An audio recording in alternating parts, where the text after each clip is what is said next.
Principal, M. le député de Gaspé. Monsieur le Président, le rapport Godbout propose de hausser la taxe spécifique pour les microbrasseries québécoises. Rappelons-nous que c'est sous l'impulsion d'un gouvernement du Parti québécois en 1996 que le secteur des microbrasseries a pris son essor au Québec. Aujourd'hui, en 2015, nous retrouvons 130 entreprises réparties dans 16 régions du Québec et 3 800 emplois directs répartis partout en Abitibi, au Lac-Saint-Jean, Canton de l'Est, dans les Laurentides, etc. Nous devons être fiers de cette nouvelle génération d'entreprises qui remportent des prix dans des compétitions même internationales. Pete Caribou, en sa beau-fils percé, a remporté récemment le prix de la meilleure bière brune au monde. Monsieur le Président, ce sont des entrepreneurs dont nos régions ont besoin, des personnes dynamiques qui participent activement au développement des régions.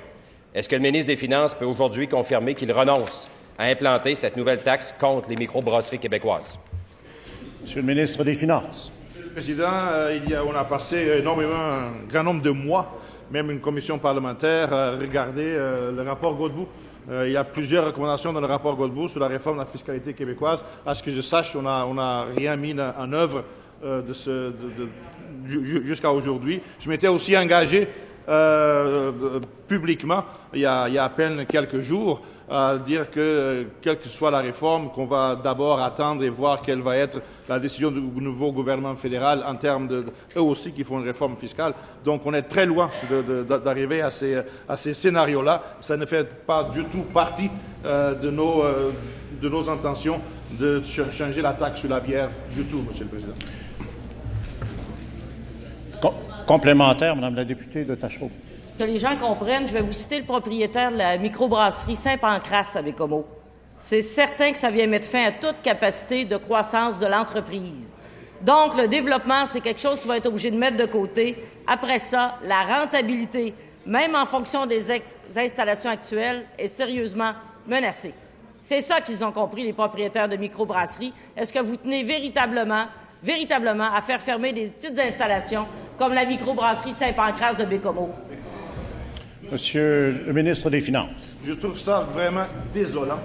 Encore une fois, l'opposition officielle nous porte des intentions, saute aux conclusions absolument pas fondées du tout. Je viens de dire, Monsieur le Président, on n'a aucune intention d'augmenter la taxe spécifique sur la bière. Alors la députée saute aux conclusions sans aucune justification. De plus, la brasserie qu'elle a citée a bénéficié de l'aide gouvernementale, Monsieur le Président, et nous comptons continuer à le faire. Complémentaire, Mme la députée de Tachereau. Ce que je cite, c'est un propriétaire de microbrasserie. C'est pas nous qui le disons, là. Ce sont les propriétaires de microbrasseries partout sur le territoire des régions. Puis je pense à celle de la microbrasserie Saint-Pancras de Bécomo, parce que je connais les jeunes entrepreneurs comme ceux-là. Prenez un engagement ferme, Monsieur le ministre. Est-ce que vous prenez un engagement ferme, de ne pas augmenter la taxe, de ne pas augmenter la taxe les microbrasseries, comme celle qu'on a à Bécomo? Monsieur le ministre des Finances. Monsieur le Président, je ne comprends pas que, encore une fois, je l'ai dit clairement 2 fois, donc 3e fois, nous n'avons aucune intention d'augmenter la taxe spécifique sur la bière. Est-ce qu'on peut être plus clair que ça, Monsieur le Président? Peut-être que je ne connais pas très bien la langue française, mais je ne suis pas capable d'être plus clair que ça. En tout cas, cela met fin à la période de questions et de réponses orales.